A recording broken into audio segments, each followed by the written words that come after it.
Page 43, The Will of God, Decisions. The first few chapters of this book discuss some entirely erroneous approaches to decision making, and now we will begin to consider some ideas that contain truth, but are often misunderstood and misapplied.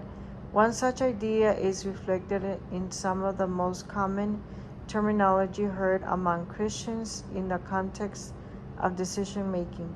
They are often heard saying things like this: I'm trying to find the will of God, or I just want to do whatever God's will is.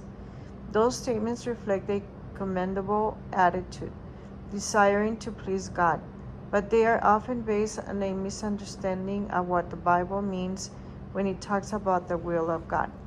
For example, imagine a fifth member of our fictional summer missions team to Russia. When asked the reason why she's going, she says, God revealed to me that it was His will, and I would be out of the will of God if I stayed home. She seems to have the best motives for her choice, but based on her reasons, it may not actually be the best decision for her to make. She has some wrong conceptions in her mind about the will of God that could be leading her astray. At the end of this chapter, we will return to her, and hopefully by then you will be able to discern the errors in her thinking. But to get there, we have to first do some serious study and thinking to understand what the will of God is according to the scriptures. Page 44. Which will of God? The first thing you need to understand is that the Bible uses a terminology, will of God, to express two different concepts. One is commonly called the sovereign will of God, also known as the secret or decretive will. The other is called the moral will, also known as the revealed or preceptive will. These basic categorizations of the biblical data related to God's will have been articulated throughout the history of Christian theology, though sometimes in different words, and I believe they accurately reflect what the Bible teaches. I also think this understanding of the two senses of the term is absolutely essential to think clearly and avoid confusion in our approach to making decisions. The sovereign will of God is His preordained purpose, whatever He has planned to occur in the universe and in our lives. It is called secret because we do not and cannot know anything He has planned before it actually happens, with the exception of prophecies of future events. Page 45. And the term decretive is an old one that comes from the idea of God's decree, summarized well by the Westminster Confession of Faith, written in 1648.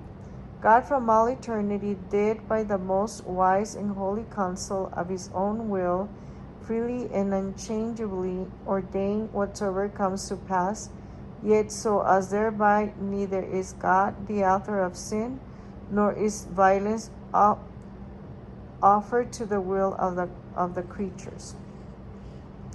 The Lord Himself describes His sovereign will in Isaiah 46:9-11. I am God and there is no other. I am God and there is no one like me, declaring the end from the beginning, and from the ancient times things which have not been done, saying, my purpose will be established, and I will accomplish all my good pleasure, calling a bird of prey from the east, the men of my purpose from a far country. Truly I have spoken, truly I will bring it to pass. I have planned it, surely I will do it. Notice from the passage that God's sovereign will is exhaustive and comprehensive. It extends even to the smallest details, such as where a bird flies, and even to the choices of the individual people.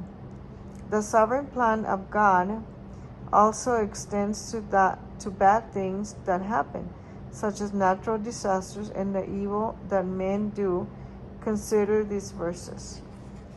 That men may know from the rising of to the setting of the sun that there is no one beside me.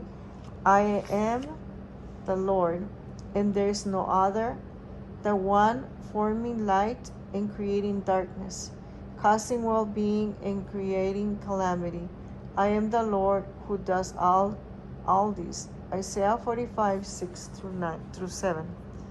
Page 46. Men of Israel, listen to these words. Jesus, the Nazarene, a man attested to you by God with miracles and wonders and signs which God performed through him in your midst. Just as you yourselves know, these men, delivered up by the predetermined plan and foreknowledge of God, you nailed to a cross by the hands of godless men and put him to death. Acts 2:22-23. For truly in this city there were gathered together against thy holy servant Jesus, whom thou didst anoint, both Herod and Pontius Pilate, along the Gentiles and the peoples of Israel, to do whatsoever thy hand and thy purpose predestined to concur. Acts 4:27-28. Ephesians 1:11 summarizes this concept well when it says that believers have been predestined according to his purpose, who works all things after the counsel of his will. That verse uses 3 different Greek words to express the idea of God's sovereign plan, prothesis, purpose, or intention. Prothesis. Bull, counsel or determination, and delo, will or desired.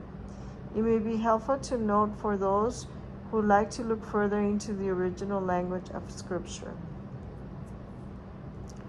Page 47. That the first 2 words in both their noun and verb forms are always used of an intention or decision, but never of a mere desire.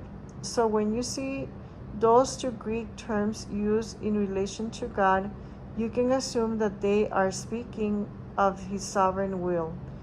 Delo, on the other hand, is a broader term that can refer to either a determination or a desire, depending on the context. The moral will of God, on the other hand, is not what he has planned to occur, but what he commands and what brings him pleasure. This is on page 47. Whereas the sovereign will includes everything that happens, the moral will expresses what should happen.